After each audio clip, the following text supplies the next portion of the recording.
So if he's ready, I'll come off screen share, and I hope that Councillor Steve Pitt is now ready to take over from me and to take us through an update on behalf of the Council.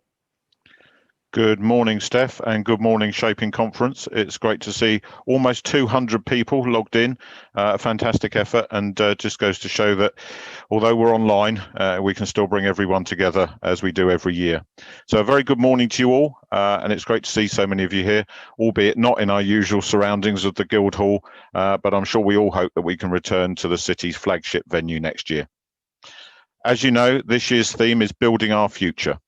I will shortly come on to the amazing work happening across our city to do just that. But first, I just want to take a few moments to reflect on the year since our last Shaping Conference. COVID-19 has had an enormous impact on all of our lives. Many of us have had to get used to the new normal of working at home, used to spending large parts of our day on Zoom or Teams, and trying hard to make sure that we continue to live our lives as best we can. We have faced varying degrees of challenge. Some of us have had to overcome the virus. Some of us have had to support family members through it. And very sadly, some of us have lost loved ones. The depth of the tragedy is not yet fully known, and we still have difficult times ahead. Throughout this crisis, my thoughts have been constantly with those at risk, those on the front line, and those who have lost their lives. The responsibility has been huge, the strain great, and the burden heavy. I know I am changed. I know that many of you have been changed by it too. But through it all, there have been constant reasons to be proud of our city. Our health and care workers have been and continue to be our heroes, and our social care teams, both public and private, have finally had the recognition they have always deserved for the amazing work they do, always putting people first. I salute every single key worker who has taken personal risks to support our community through this crisis. Our volunteers, coordinated by the Hive under the leadership of Lou Wilders and Father Bob, have achieved incredible things. They have given up huge amounts of their time to support our most vulnerable residents. Their contribution to our city has been greater than ever before, and we owe them a huge debt of thanks. Local businesses stepped up to offer to cook meals, donate PPE, help with deliveries, and donate supplies.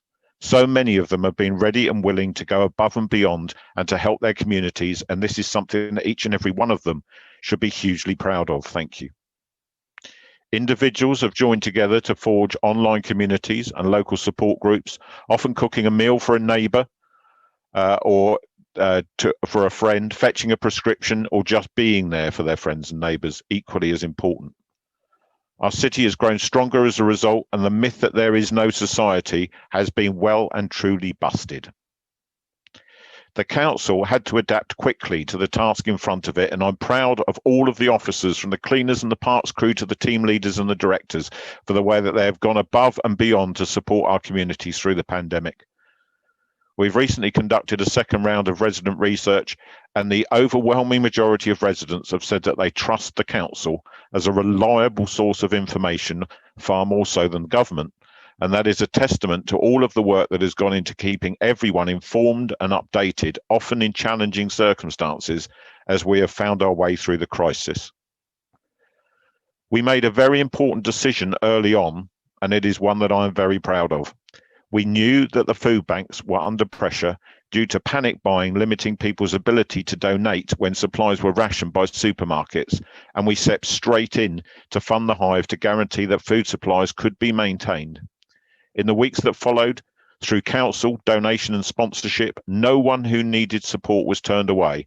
The city came together to support its most vulnerable in their time of need, and this is something I will never forget. That support continues to this day.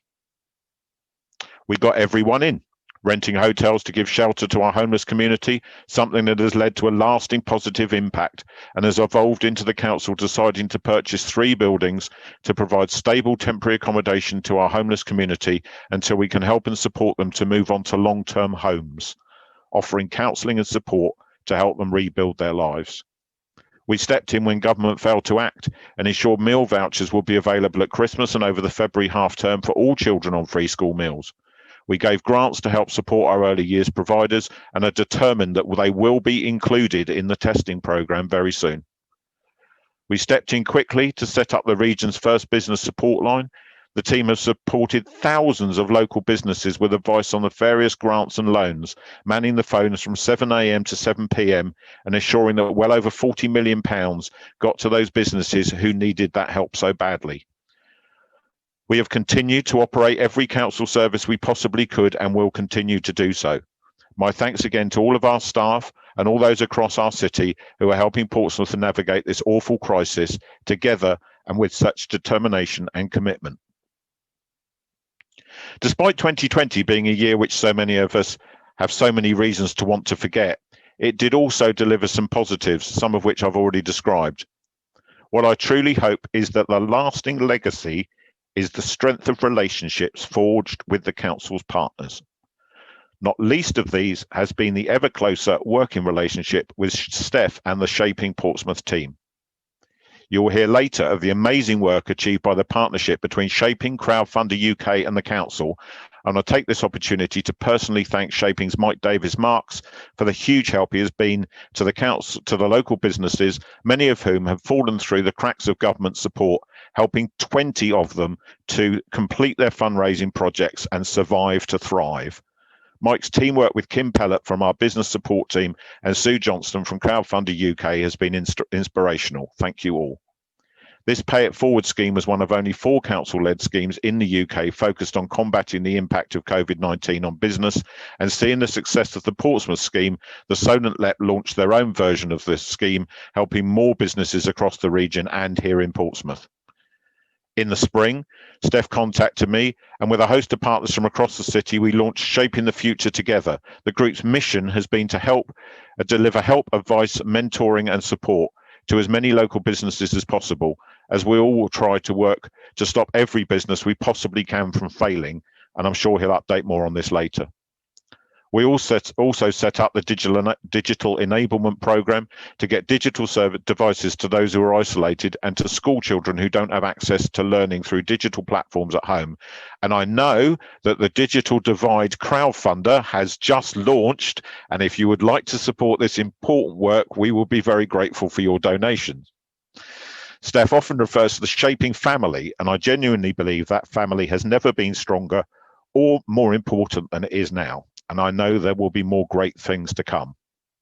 One emerging project I'm passionate about is the development of the Council's social value policy, which will be more ambitious and wider reaching than those developed by Preston and Salford.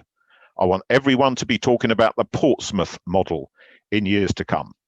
Shaping will be a key partner in this important work. Looking ahead, other critical workers continue to pace. Shaping's own Jane Lemaire and her team have continued to provide help and support to get people back into work through the pandemic, and are now working on the Job Entry Targeted Support Scheme, or JETS, which went live in October, helping adults affected by COVID and adding to the established work and health programme, which helps the long-term unemployed back to work. Jane also leads on the Kickstart programme, coordinating a number of organisations to offer paid work to young people for 6-month placements. The Council is already committed to over 50 Kickstarters across its departments and will be paying them the national living wage as laid down by the Living Wage Foundation, topping up the government-funded payments. The team are working closely with DWP, with Shaping and with skills providers to make sure that the Portsmouth Skills and Workforce Strategy that we published in November is a tool to support businesses and individuals as we look towards recovery. One of the impacts of COVID has been the acceleration in the decline of high street retail, primarily impacting on long-established chains whose model no longer works in the age of online shopping. However, the Council are determined to do all we can to influence change and evolution on our high streets, and levering in external funding is essential to that.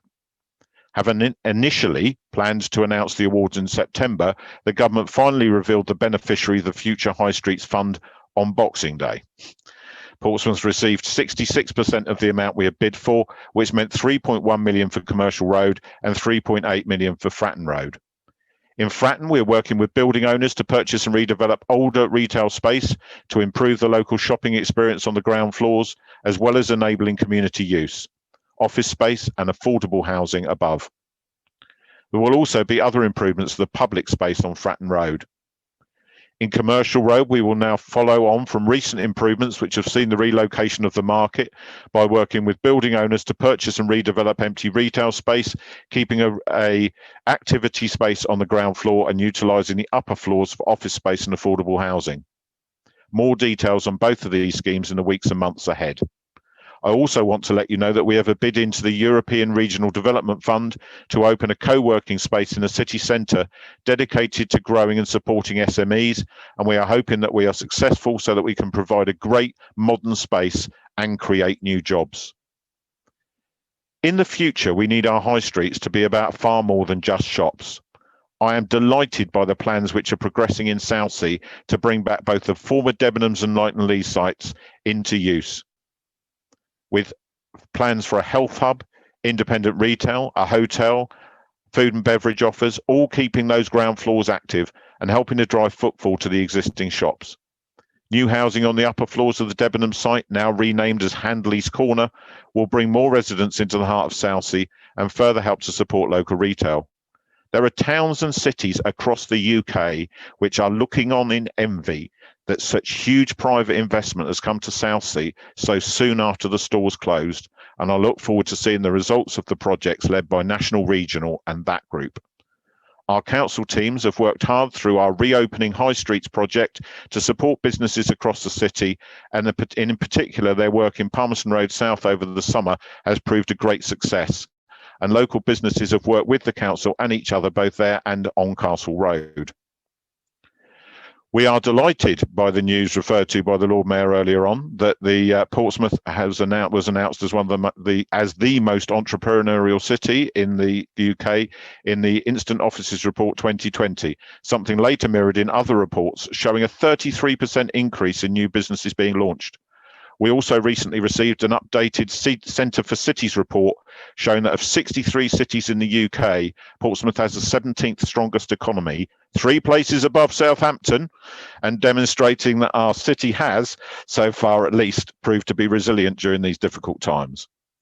Before the pandemic, we were seeing one of the top rates of GVA growth in the country, and we hope that all of our efforts to protect local firms will leave us best placed to recover quickly and get back to where we were last March. Many of you will be aware that the culture and creative industries are my passion, having worked in various guises within the sectors for decades. These have been difficult times for my sector, and I want to make it clear that our government need to do much more to help protect our live music, visual arts and theatre sectors if they are to survive. We cannot lose these jewels of our economy. Our music and theatre industries are worth billions to the UK each year and are among the very best in the world. Our festivals are global icons. So many freelancers, technicians, actors, artists and musicians have seen their incomes wiped out and have not been able to access the grant system. Both the leader of the council through his role as chair of the LGA Board for Culture, Tourism and Sport and myself will continue to make the case for more help to be given to our creatives, and locally we have done all we can to support our venues, including announcing that we will be requiring the freehold of the new Theatre Royal to ensure it remains a theatre for future generations. We have also helped to support our local attractions through heavily discounted advertising in our visitor guide for 2021 and are working with the LEP on plans for a new focus on developing tourism across the region to maximise the new staycation phenomenon being driven by COVID. Remember, 13,000 local jobs were supported across the cultural, creative and tourism sectors in our city pre-COVID, and we need to ensure we do everything we can to retain them. Which brings me on to one of the highlights of 2020, and that's the emergence of Portsmouth Creates. Not only are they progressing plans to protect and preserve these jobs in the sector through mentoring and support, they have also made a real impact through 3 key projects. Firstly, they worked with local artists to produce a colouring book which was distributed to vulnerable families during the first lockdown. Then they teamed up with me to devise We Believe, which supported 20 local artists with £500 micro commissions via our Pay It Forward scheme and resulted in outdoor galleries using the council's notice boards so that when people couldn't visit indoor spaces, they could still enjoy art out in the open air. The third and most impressive project grew out of a very simple Facebook interaction. Kelly Hickman, an old friend of mine who has curated our crafts at the Tower for a number of years, was asking if there was any way we could find an alternative space on a temporary basis for her traders, as the Square Tower couldn't operate COVID secure for the market due to its size and the historic building. I contacted National Regional and asked if we could utilise the vacant ground floor of the former Debenham site, and they immediately said yes. So I passed the baton to Portsmouth Creates.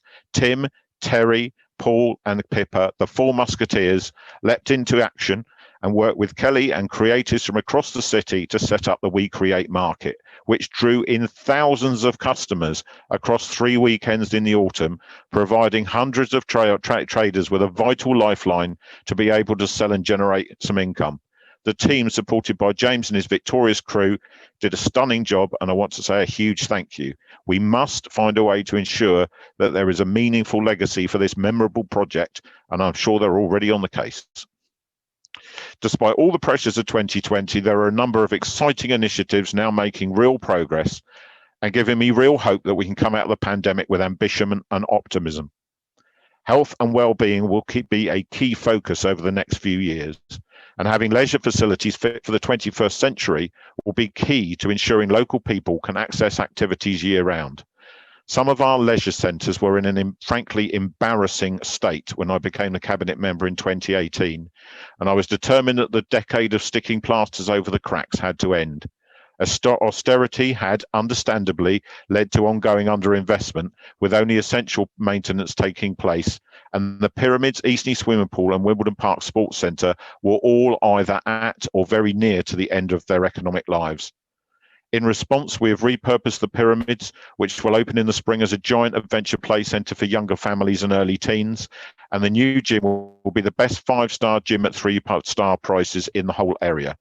The public have decided that they support combining Wimbledon Park Sports and Centre and Eastney Pool into one new centre at Bransbury Park, and the Lib Dem team running the council have worked hard to assemble 10.5 million to deliver 2 new pools, a gym, sports hall, music studio and community centre, subject to approval by full council on the 9th of February, and we hope to secure a further £2 million from Sport England. This year's budget will also see us investing £615,000 in cash and £800,000 in borrowing through a partnership with Portsmouth in the community, Pompey in the community, to support 2 schemes in the city, which between them will leverage in an additional £4 million from the Football Foundation to provide new football facilities at Moneyfields and King George V. We are continuing our commitment to enhancing Southsea Sea defences by allocating another £200,000 on top of the same amount we allocated last year towards our installations, play spaces and much, much more along our iconic seafront. We'll be seeking external funding to help ensure that Southsea's waterfront is reborn and remains as valued by future generations as it has been by all of us. We are spending £100 million buying back former council properties to reallocate to those on waiting lists and ensure that local families have decent homes. We're investing in our school buildings and in additional places urgently needed for children with special educational needs, and we have already increased the children and families budget to ensure that we are always protecting our most vulnerable young people, and this includes a new digital support tool to enhance mental health support in the way that young people themselves have told us that they want it to be delivered. Finally, I want to turn to the issue that I started with last year, and that is climate change. Although the last year has seen a necessary focus on other priorities as we had concentrated on keeping the city as safe as possible, work has continued to address the climate agenda, and we will now move forward again as we hopefully emerge from the shadow of the virus in the coming months. We have secured funding to make long-awaited improvements to the Eastern Road cycle lane, removing a major pinch point and making journeys safer. We secured tens of millions through the Transforming Cities Fund, which will improve a number of key junctions across the city, improving safety, traffic flows, and most importantly, air quality. These changes will significantly improve bus journey times so that once people do move back onto public transport again, the bus is a more attractive option, reducing car use. We will be a pilot city for a properly regulated e-scooter trial, which will see us work with government to evaluate how these vehicles can play a key role in reducing future car use.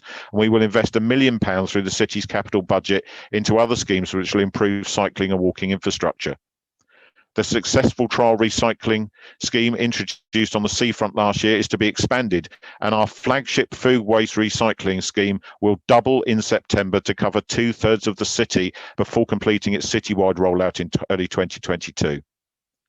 We are progressing plans to build our own anaerobic digester to take all of the city's food waste and that of our neighbouring local authorities, which will not only create biofuels and fertilisers, but will generate income to support other services. Our council-owned port will emerge from the pandemic determined to become the UK's first carbon neutral port. We are recognised as one of the country's leading local authorities on renewable energies, recently launching the UK's largest Tesla Powerwall, as the Lord Mayor referred to earlier, using cutting-edge tech to store energy from our solar arrays. And only this week, it was revealed that Portsmouth City Council is the largest local authority investor into solar power in the country over the last 6 years, investing almost £5 million. The council's energy team are launching a new initiative to help more people access solar for their homes, and only this week secured a further £4 million in investment to support the expansion of this project. We continue to plant hundreds of new trees across the city's parks, and the 50,000 new trees at Horsey Island have taken well and will eventually transform the site into a country park. We've set aside more money to invest in greening initiatives in the coming year and plan to work in partnership with the city's Climate Action Board to launch a crowdfunder scheme which will empower local communities to bid for funding from a new fund to deliver greening and environmental improvement schemes across the city. There is, of course, so much more to do. Portsmouth is a historic city with narrow streets, and as an island, solving the big issues such as traffic congestion, which impacts negatively on our air quality, will never be easy. But we have to find ways to achieve a big reduction in our dependence on the car if we are to really make an impact. The government-imposed Clean Air scheme will come into force in the west of the city later this year as a stark reminder that we have to make progress quickly or our economy will suffer along with our health. I urge every business to think of ways they can join our effort and help us to reduce our emissions quickly back to safe levels and beyond. We are all in this together, and together we can make a difference. We will also continue to lobby government to support Portsmouth and recognise the unique challenges we face as an island city. And so there has been achieved, and there remains so much more to achieve. It has been a privilege, as always, to share with you my thoughts, fears and hopes and dreams for our city. And in closing, I want to ask everyone to embrace the new vision for Portsmouth, the outcome of the last 18 months of the Imagine Portsmouth project. You'll hear shortly from Pam Hamilton how our vision has unfolded. It isn't a council vision, it's the city's vision, it's your vision. It's where we as a city have said we want to be by 2040. It's a vision I believe we can all sign up to, and the council's Lib Dem cabinet adopted it earlier this month. Like all visions, it isn't a roadmap, it's a compass. And we are committed to joining with all of you who want to go on a journey that will make our city stronger, safer, happier, healthier, greener, richer, and a place that supports lifelong learning, that celebrates and embraces all of its communities and invests in its culture and heritage. Let's work together to truly shape the future of Portsmouth. Thank you very much.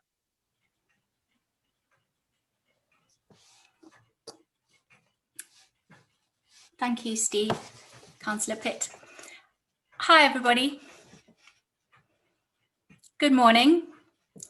I'm Pam Hamilton. I'm the owner of a local business consultancy called Paraffin, based in the Guildhall. We run workshops that bring together diverse groups of people to create ideas, whether they're big or small groups, and whether they're online and in person. And I've spent my whole career being very passionate about bringing people together to collaborate. So making sure that everyone in a group gets heard and their views are listened to and respected so that we can create something that we all believe in. So I was really honored to be the independent facilitator on this super important project for our city. So I have a 10-minute presentation on how we got to the Imagine Portsmouth 2040 vision, and then I'll present to you the vision itself. So I have some slides to share.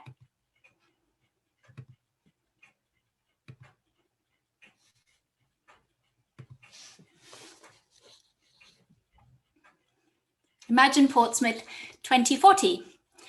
Over the last year and a half, we've brought together over 2,500 people including residents, community groups, and big and small businesses in our city. And it's likely that some of the people here today in Shaping Portsmouth have been a part of this work. So if you have been a part of this work, please put your note in the chat and tell us what you did.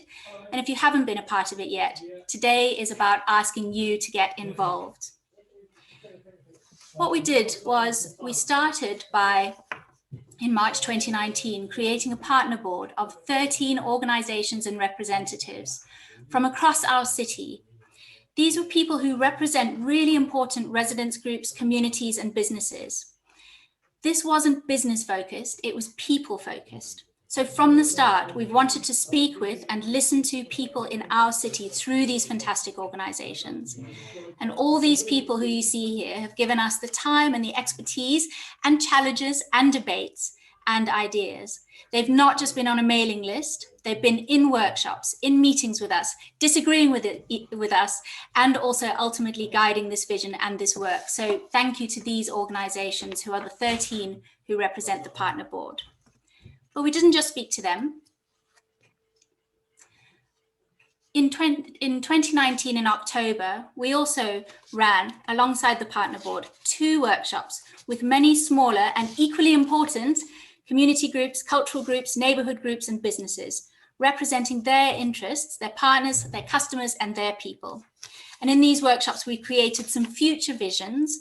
So you might remember, if you were there, we created the planet of Portsmouth in the future. We created some future headlines of newspapers in 2040.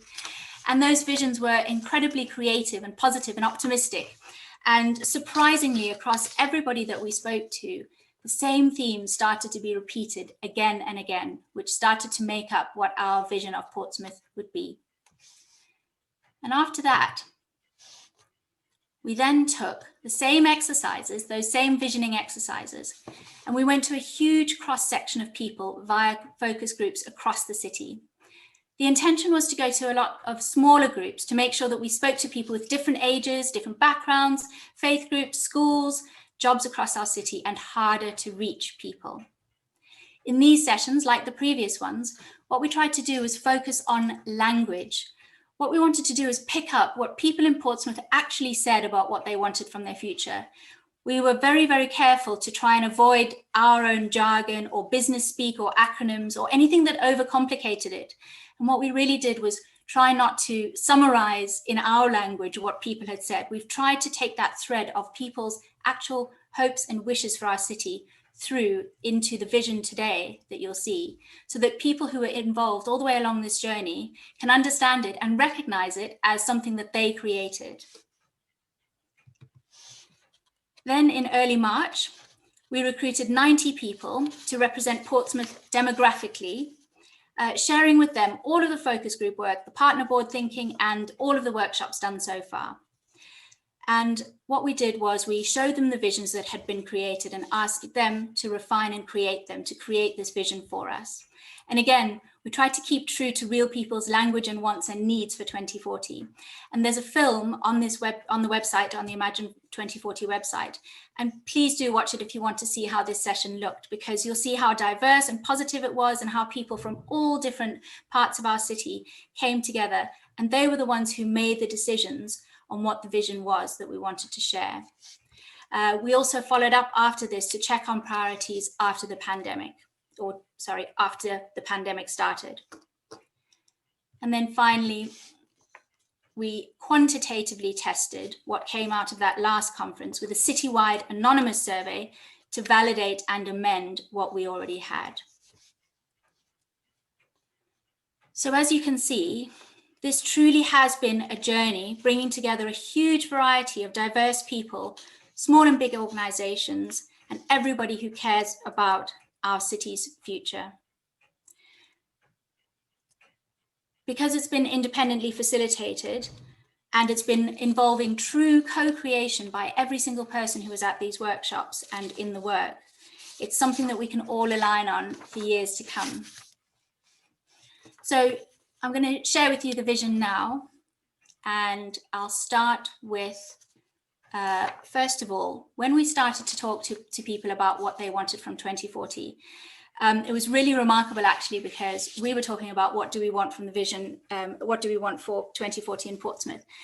And everybody, no matter who we spoke to, and all of those 2,500 people, everybody wanted to talk first about who Portsmouth people were and what Portsmouth people valued before they talked about what we want for our city. And it was absolutely brilliant to see. So our city vision is actually pinned by some values that have come up again and again in all of those people that we spoke to. So what we as people in Portsmouth value are community, which I think we've all seen over the last year, the fact that we support and help each other, collaboration, how much we partner together, for example, groups like this, like Shaping Portsmouth, and people who partner together across the city, that we believe in equality and respect for each other, and that's a crucial part of our 2040 vision. And also that we're so innovative, as evidenced by us winning the most entrepreneurial city last year. So those are the values that came through again and again, no matter who we talk to about Portsmouth, and what we want the people in Portsmouth to really recognise and value and be different from other cities. You know, these are the things that we care about. And then the vision itself really started with being a healthy and happy city in 2040. Now, everything else that you'll see on the vision, which is here in no particular order, all of these things are themes that came through again and again from the first conversations that we had to the last. And, you know, I was really surprised because obviously we were being very careful to listen to everybody. And we were surprised that people cared of all ages about it being a green city. Culture and creativity came through again and again as something that we believe is so important to the way that we want to live in 2040. A thriving economy, easy travel, and something that, again, was really fantastic to see coming forward was the importance of education and learning, not only, and obviously extremely importantly for young people, not just for young people and to support our economy, but also for everyone. Everyone has the opportunity to learn in a lifelong way. So what you see here is a very summarized version of the Portsmouth 2040 vision. There are plenty of details behind each of these things. There's a document and there's a website where you can find more information. So we'd love for you to be involved, please. And the first thing that we'd like to ask you to do with your organizations is to work with us to turn this vision into reality. We've only got 19 years, so we need to get started. But we do absolutely want you to be involved if you can, please. So the first thing that you can do is you can go to the Imagine Portsmouth website, which is live today, and you'll see that those 13 partner board organizations who started the journey with us, all of those important organizations that represent big and small businesses across the city and all of our community and voluntary sector, they've all given their own commitments on behalf of this vision as to how they'll support it. So you can see what other people are doing first. Also, what we'd like to do is we'd like to give you a watch out. So we're going to start planning some Imagine Portsmouth awards. So we're going to start to see how people around the city are applying and supporting this vision. And we're going to start to prepare some awards that we can recognise your fantastic work towards the 2040 vision. And more practically, we would love you to get involved by sending any commitments or comments or anything about what your organisation is already doing in these spaces once you've read the details to this email address. And if you send it along with your logo and your website and even a 30-second film if you want, just talking to camera or film about your organisation, we would love to share that on our website, and we would love to share that in our social media as well. So obviously a little bit of profile for you to be networking around this 2040 vision. So I'm going to finish with a 2-minute film. This film is only a first cut. It's a beautiful film, but it has first cut because we haven't been able to actually go out and film anybody. And of course, we need to be able to film the wonderful people and the different diverse communities that have created this vision. So you'll see that it's ever so slightly lacking in people right now, but we will add people to it as soon as we're allowed to. And when you share films on Zoom, sometimes it's a bit laggy. So we will also provide in the chat a link so that you can watch the film clearly and share it with other people. And of course, all of this is also on the website. So I'll stop by sharing a 2-minute film, and then I'll hand back to Steph for the rest of the conference, unless there's questions.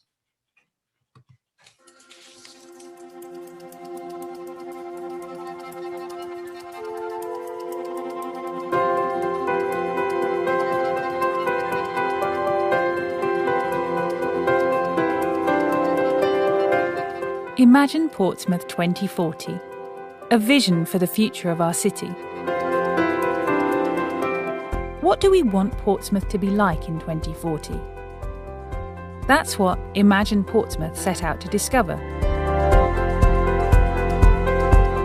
We brought together over 2,500 people, representing residents, businesses and organisations who live and work in Portsmouth, to talk about our hopes and dreams for our city. We created big, bold plans for what we want in future, for ourselves, our families, our communities, our businesses, and our co-workers. This is the vision we agreed for Portsmouth in 2040. What's special about Portsmouth? Portsmouth is a city with an incredible waterfront, a rich cultural heritage, and a strong maritime history. With a naval base, international port, and strong local links across the south, we are the centre of culture and enterprise for our area.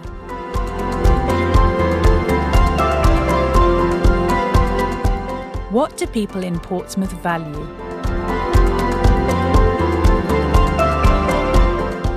What do we want to be in 2040?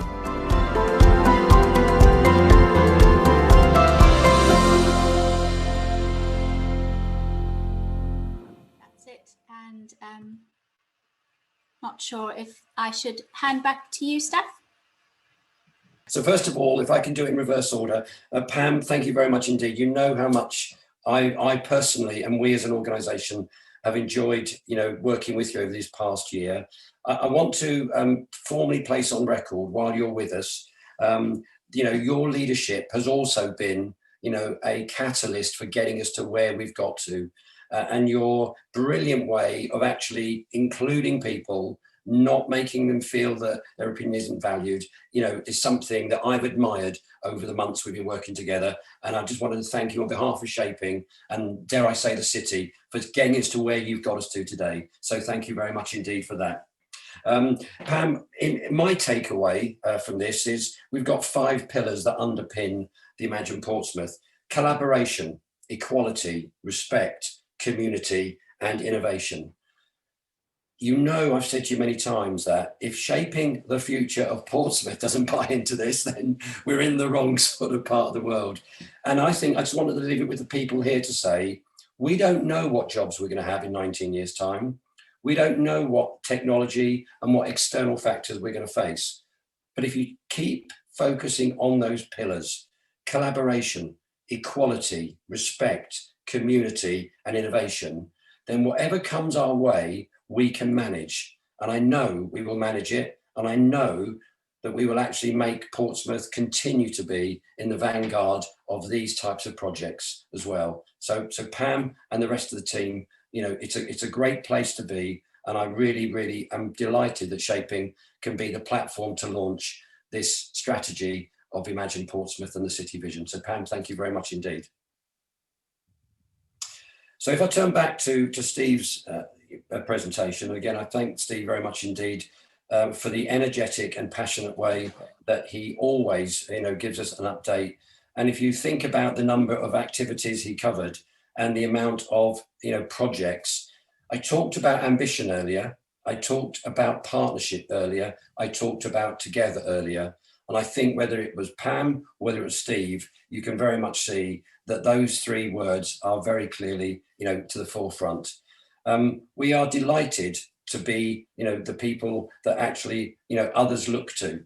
And that is South Hampshire cities and towns who contact us to help, as well as national organisations, as well as, international ones as well.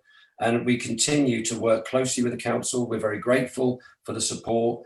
And as Steve knows, we will always try to be that critical friend, from our position, that we occupy in the city. So Steve, thank you very much indeed for, as usual, an energetic and passionate speech. And we look forward to working with you particularly on the areas that we cover. And I will, as you quite rightly have said, I will cover social value, I will cover digital exclusion, and I will cover the skills strategy as part of my presentation this afternoon.